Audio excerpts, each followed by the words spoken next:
Earth have a magnetic force? Why does it have, there's something about the inside of the Earth, why does it have a magnetic force? What do you think? Because there's metal in the Earth. There's metal in the Earth? Yep. What kind of metal is in the Earth? Lava. It's what we call magma, right? Yeah, you're absolutely right. But what kind? Tell your name. I heard it, iron, you guys. You're absolutely right. So, iron, does that metal have a strong magnetic pole? Yeah. It does. And so that actually has such a strong magnetic pole that it will interact with a magnet here as we stand on the Earth. And this is blowing your mind yet? It's blowing my mind a little bit. I think it's kind of crazy that compasses work in the way that they do, and we're going to invest. My favorite thing about ECO is that you're outside and you get to be a kid and you get to learn all these cool facts about like learning how to do a compass and everything. Today we're learning how to use compasses, not just by reading compass worksheets or reading about the inventor of the compass, but being on a football field and kids pairing up together and using compasses and finding different locations based on what they just learned. And we did that right away. It wasn't like 2 days later. So I love that ECO provides experiences for kids to learn science when in some places you really just read about it instead of doing it. My favorite thing about ECO is that you get to be outside, running around and like exploring and getting to see a lot of cool plants, and it's just really fun. Because you got to get outside instead of being in the classroom all day, and you got to help your wildlife around you and be aware of wildlife around you. And having ECO come and do lessons on native plants, invasive plants, the animals of the area has really given them more of a connection to where they live. And our hope is that with that connection that they would become really good stewards of where they live, which is, you know, such an incredible place. Last year we did garlic mustard, and they did that. So and that's a big problem in the Columbia River Gorge. And so you have not just one person that knows how to do it. You've got 300 kids that go home and tell their parents how to help their own land be more natural and better for the environment. So ECO is learning about all the different plants and the invasive plants, the native plants, and all the things we do for our environment. And ECO's been coming to my classroom since my first year teaching. What I really love about ECO is that they have an emphasis on native plants, and I think that's been really good for my students to understand what's native and what's not native.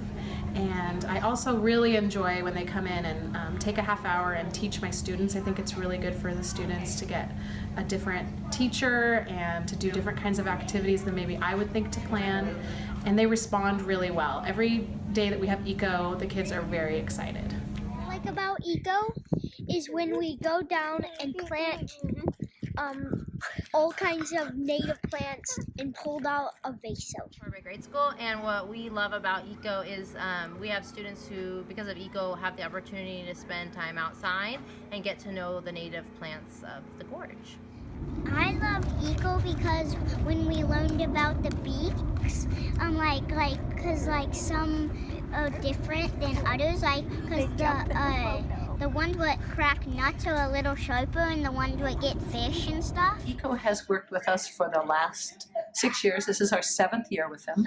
I was initially very impressed with ECO because they were the best outside group I've ever seen coming into the classroom and really reaching the kids. They had a calming presence. If kids were disruptive, they brought them back into the fold. They really worked hard to make sure that all kids were engaged. And that being said, it's been wonderful. We've started an outdoor classroom, which the kids have pulled invasive plants. They've planted native plants. And so we have that classroom that we can use for reading and writing, or just reading aloud, just a quiet thinking space. That's been wonderful to have. The kids have learned their native plants. They know about invasive plants. I think they take that home with them. The activities that ECO does with our kids are always engaging, get the kids up and moving, working together. So overall, it's just been a wonderful experience for us here at Corbett, and we hope to continue. The thing about ECO is probably is probably getting to go outside and like learn things in the environment. That's always fun. Presents ecology in a way that sometimes I can't do just with the demands of a teacher. So that the eco crew can come in and just nail one subject in better detail than I might be able to do.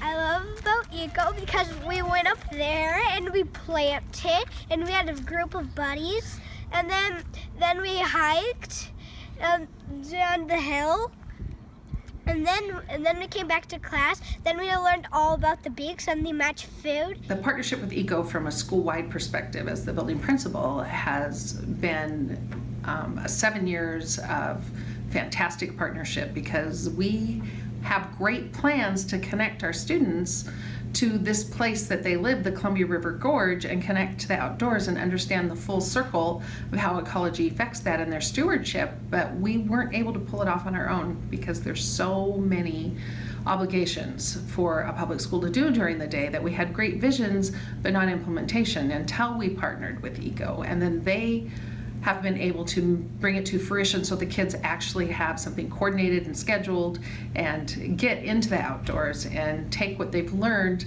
in the classroom and apply it in real life situations.